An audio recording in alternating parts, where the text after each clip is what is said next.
Bonjour, nous revoilà de nouveau dans la classe de français, le français au collège, programme marocain. Alors aujourd'hui, je commence la semaine avec les 3e année collège et je voudrais vous dire, les élèves qui sont cette année en 3e année collège, vous pouvez revenir à mes premières vidéos dans lesquelles j'ai déjà commencé le programme. On a vu le texte épistolaire, c'est-à-dire la lettre, et on a vu le récit de vie. On a vu aussi le journal intime. Vous pouvez trouver les exemples de textes qu'on a étudiés. Vous pouvez trouver aussi les leçons de langue que j'ai faites et la production écrite. Alors aujourd'hui, nous sommes à la 4e séquence. Et la 4e séquence, c'est les mémoires. Alors votre livre de français au collège. Il y a d'autres livres de 3e année collège, mais je préfère celui-là. Il est beaucoup plus riche. Oui. On m'a demandé de travailler avec Passerelle. Et dans tous les manuels, ce sont les mêmes textes, les mêmes récits. C'est-à-dire la lettre, le récit de vie, le journal intime, les mémoires. Mais les leçons de langue sont différentes et moi je préfère celui-là. Bien, alors vous prenez le livre à la page 72 et vous regardez l'image. Vous reconnaissez la ville? Bien, je suis sûre que vous la reconnaissez, c'est la ville de Paris. Donc nous sommes à Paris en France. La place Champs-Élysées. Vous remarquez qu'il y a beaucoup de monde, donc c'est une foule. Et vous remarquez une flamme sous la voûte de l'Arc de Triomphe. Bien. Pardon. Alors, avant de lire le texte, on va essayer de le situer. Nous sommes en 1944, exactement en mois d'août. Oui, le 26 août 1944. Et c'est la date où on a libéré, où on a fêté la libération de Paris. Paris qui était, nous sommes dans cette période, c'était la 2e guerre mondiale. Je rappelle qu'il y a 2 guerres. La première guerre, c'était de 1914 à 1918. Et la deuxième, de 1939, oui, jusqu'à 1945. Et là, on est en 1944, c'est-à-dire on est à la fin de la guerre. Donc, et la ville de Paris qui avait été envahie par les Allemands, c'est-à-dire les Allemands avaient pris une zone de la France. Aujourd'hui, ce jour-là, la ville de Paris fête sa libération. Elle a été libérée de l'envahisseur. Donc, j'espère que vous êtes bien situés dans le cadre temporel et le cadre spatial du texte. Maintenant, je vous lis le texte et vous allez suivre. Après, on va voir qui parle dans le texte. La libération de Paris. La ville de Paris vient d'être libérée. Le général de Gaulle y entre en août 1944. Je ranime la flamme. Depuis le 14 juin 1940, nul n'avait pu le faire qu'en présence de l'envahisseur.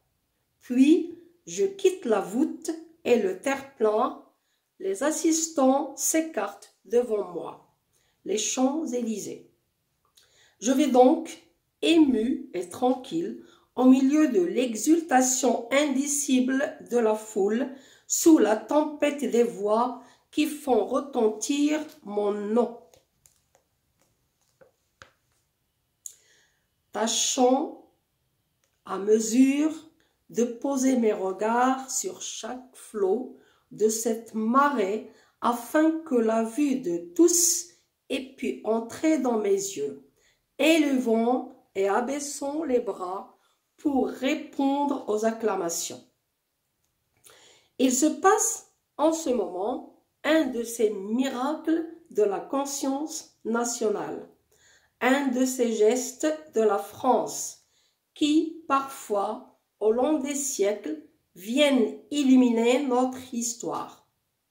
Dans cette communauté qui n'est qu'une seule pensée, un seul élan, un seul cri, les différences s'effacent, les individus disparaissent.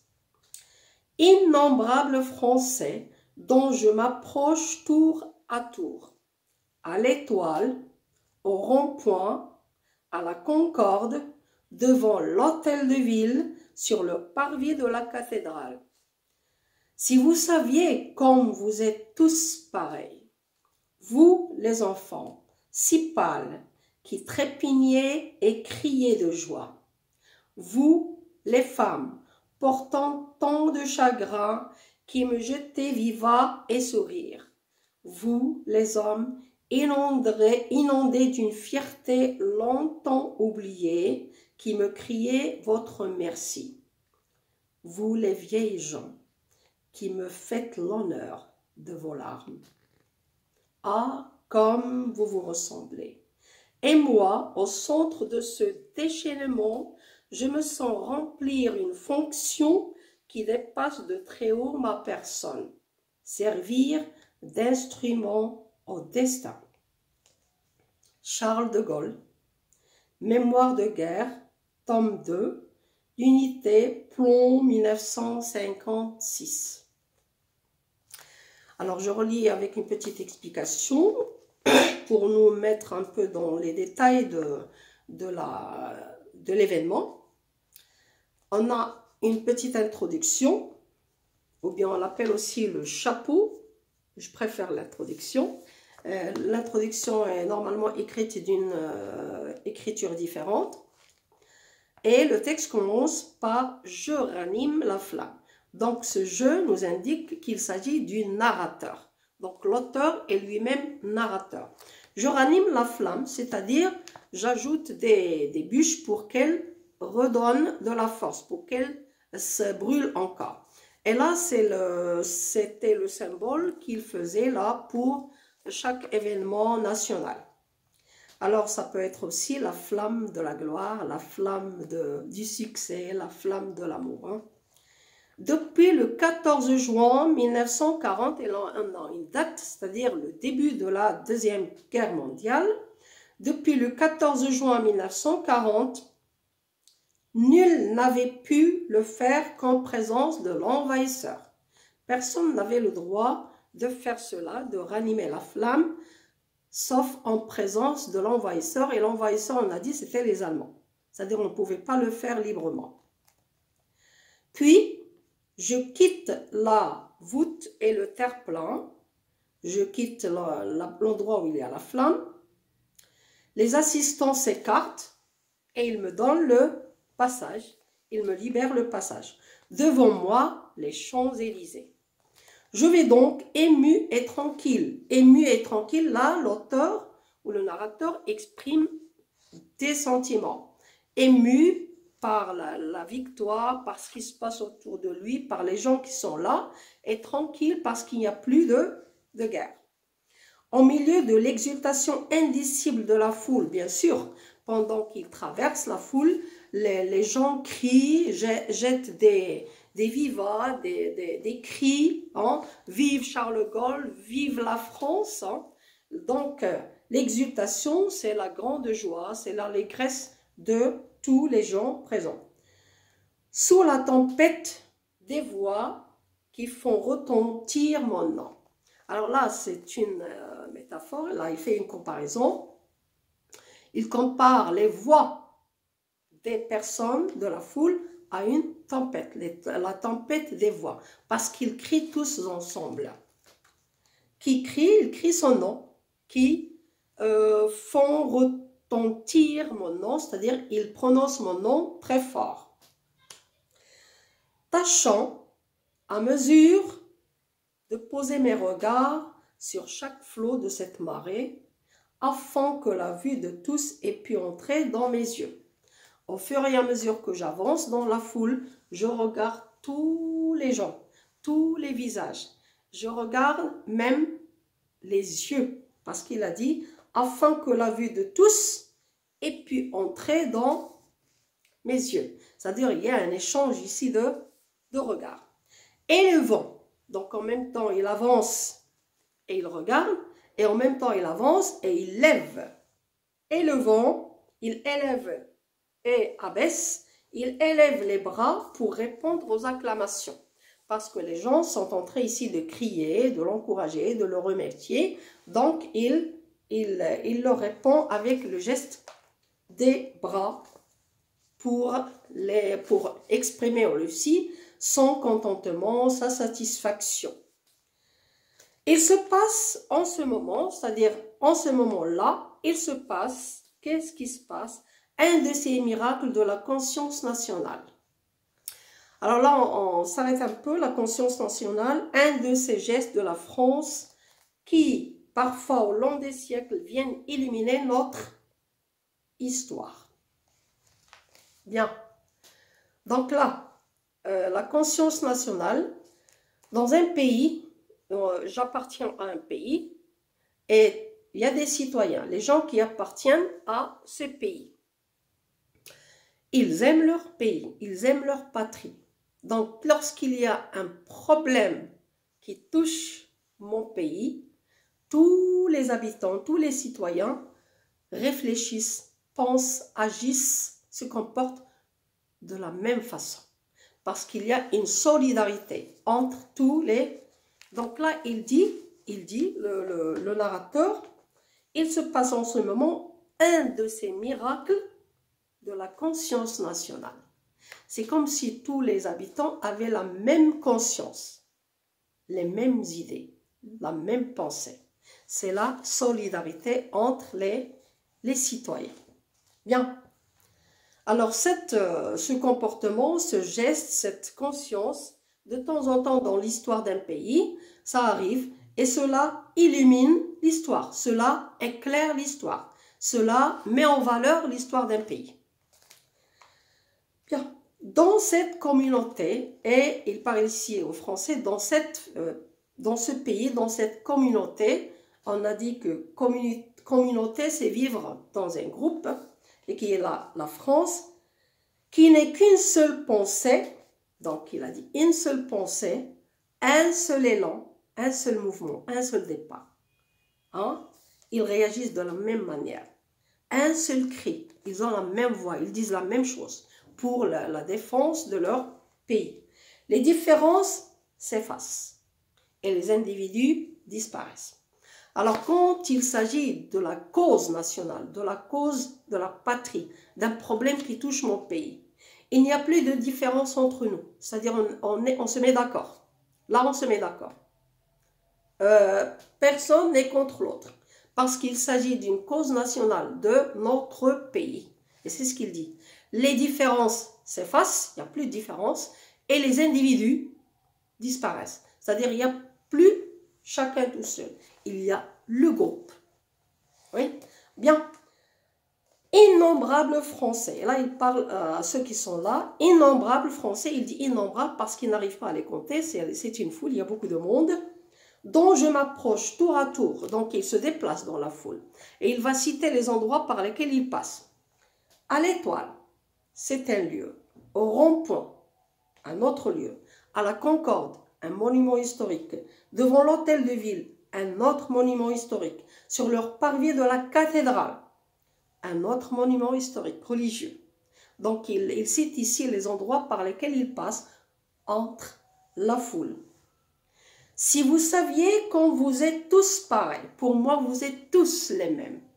Je vous aime de la même manière. Je vous traite de la même manière. Il n'y a pas de différence entre vous. Parce que nous sommes solidaires. Tous pareils. Et il va citer les gens qui sont là présents. Vous les enfants, si pâles de joie, si pâles, qui trépignez et criez de joie. Vous criez parce que vous êtes heureux. Vous les femmes, portant tant de chagrin. Chagrin, synonyme, tristesse. C'est normal, parce que pendant la guerre, les hommes allaient à la guerre et les femmes restaient. Et donc, il s'agit du chagrin, de la tristesse. Portant tant de chagrin, qui me jetait viva et sourire. Maintenant, vous me dites vive Charles de Gaulle, vive Charles, vivant, des vivas et le sourire. Vous les hommes inondés d'une fierté longtemps oubliée. Ils sont fiers maintenant, ils ont gagné, ils ont chassé l'envahisseur. Hein. Donc la fierté qui me criait votre merci. Merci Charles de Gaulle. Oui, vous, les vieilles gens, il n'a pas oublié les vieilles gens, les vieilles personnes, les vieux et les vieilles. Vous, les vieilles gens, qui me faites l'honneur de vos larmes. Vous pleurez de joie. Et là, ça me touche. Vous me faites l'honneur de vos larmes. Ah, comme vous vous ressemblez. Tous. Donc, enfants, femmes, hommes, vieux, vieilles. Et là, on peut comparer, comme chez nous, dans l'événement national historique, la Marche verte. Il y avait aussi des enfants, des jeunes, des vieux, des femmes, des hommes. Oui, vous y êtes? Donc, vous vous ressemblez. Et moi, au centre de ce déchaînement, je me sens remplir une fonction qui dépasse de très haut ma personne. Entre vous maintenant, au milieu de cette foule, je sens que je fais quelque chose de plus haut que moi, que ma personne. Pourquoi? Parce que tout simplement, je veux servir d'instrument au destin. Je veux marquer l'histoire de mon pays. Je veux que le destin de mon pays parle de moi. Je veux le marquer. Source: Charles de Gaulle, Mémoire de guerre, tome 2, l'unité plomb 1956. Donc, l'événement s'est passé le 26 août 1944 et le livre ou bien les mémoires sont apparus 1956. Alors, j'espère qu'on a compris cet extrait de mémoire.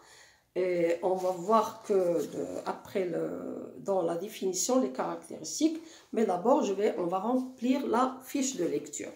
Alors dans la fiche de lecture, on a source du texte et on commence par l'auteur, on a dit Charles de Gaulle. Et Charles de Gaulle, c'était un général de guerre. Oui, il a participé à la Deuxième Guerre mondiale. C'était dans cet événement, il a été choisi comme chef du gouvernement provisoire en attendant de faire un autre gouvernement, de trouver un autre chef.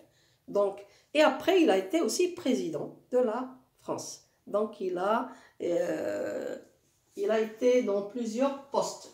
Charles de Gaulle, et on a ici le titre de l'œuvre, c'est tome 2 et la date 1900, on a dit 56. La parution. Vous y êtes? Bien. Alors, Charles de Gaulle, Mémoire de guerre, tome 2, 1956. Genre de texte. Allez. Genre de texte, c'est un extrait de mémoire.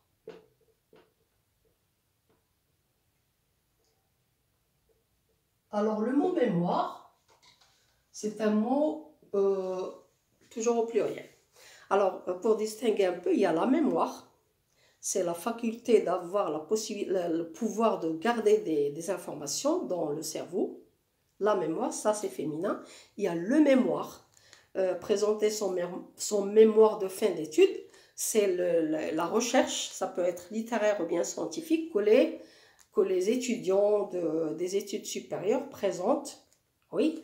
Et il y a les mémoires, oui, au pluriel, toujours au pluriel. Et on va voir la définition après. Donc, un extrait de mémoire. Le type là, l'extrait de mémoire, on peut le placer dans aussi le récit de vie. Oui, c'est un récit. Un récit de vie. aussi. L'événement. Alors, de quoi est-ce qu'il s'agit dans le texte? Les gens se sont rassemblés, ils expriment leur joie, leur allégresse. Donc, ce sont des festivités. On exprime la joie générale. Donc, les festivités de quoi? Hein? Dans le mot festivité, il y a fête. Les festivités de la libération, oui. De la libération. Et on a dit la libération de Paris. Donc on peut citer le jour, le 20, on peut citer, donner la date en détail, parce qu'elle est citée le 26 août 1900, on a dit 44. Voilà donc. Ces festivités, ils ont été en présence de qui? En présence de Charles de Gaulle. Oui, donc, en présence de Charles de Gaulle. Charles de Gaulle. Et Charles de Gaulle, là, il était chef provisoire du gouvernement français, juste après la guerre. Vous y êtes? Donc, festivité de la libération de Paris le 20 août 1944, en présence de Charles de Gaulle. Bien, maintenant on arrive aux caractéristiques des mémoires. Alors là, on a caractéristiques des mémoires, c'est-à-dire qu'est-ce que les mémoires? Mémoire, récits, donc ce sont des récits qui racontent des événements importants. Dans les mémoires, on raconte toujours quelque chose d'important, oui, un fait important, des événements importants écrits par des personnes importantes aussi. Donc là, il s'agit d'un général, d'un chef du gouvernement. Ça peut être aussi un président, ça peut être un ministre, ça peut être un roi qui écrit des mémoires. Donc la personne ici, elle est importante et célèbre. Alors on peut aussi trouver des mémoires écrites par un acteur de cinéma célèbre, par un écrivain, par un chanteur. Oui. Quelquefois, même les gens du public peuvent écrire des mémoires. Oui. Par exemple, dans la séance précédente, j'ai fait la production écrite avec vos camarades de deuxième année collège et on a écrit un texte théâtral. Et parmi les personnages, il y avait le grand-père de Leïla. Le grand-père de Leïla, c'est quelqu'un du public, oui, du peuple. Oui. Mais il a assisté à un événement important. Il a assisté à la marche verte. Donc, il peut lui aussi écrire des mémoires. Alors, dans les mémoires, on peut donc, ce sont des personnes importantes et célèbres.